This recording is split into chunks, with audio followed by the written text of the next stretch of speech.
we don't control all the variables, right? Standardized testing, for example, that we use in K-12 accountability is mandated by the federal government. They require us to test every grade, 3rd through 8th, and once in high school in math and ELA, and then 3 times during your career in science.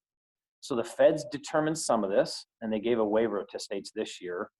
We're probably going to need a waiver next year. So smarter balance is a little bit in question.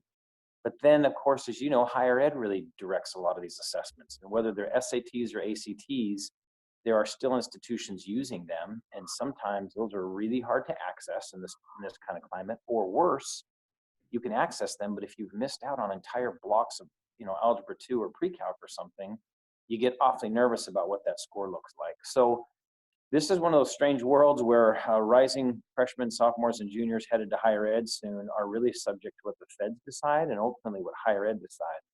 What I'm really pleased about is higher ed is increasingly dropping SAT and ACT as a mandate in admissions, giving students the option to use their test score or not.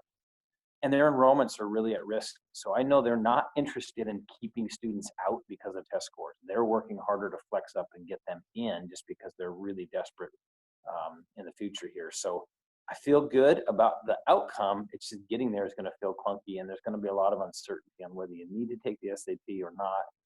And I would generally say it's just a good idea to do it anyways, because you might have your eye on an in-state institution and they might have made the promise, but if you change your mind and go somewhere out of state, they may not have made that promise about SAT, ACT. So I'd say everyone needs to keep being prepared for it, listening to higher ed, figuring out what their game plan is. But we don't mandate anything here at my office except I follow through on what the feds require for smarter balance.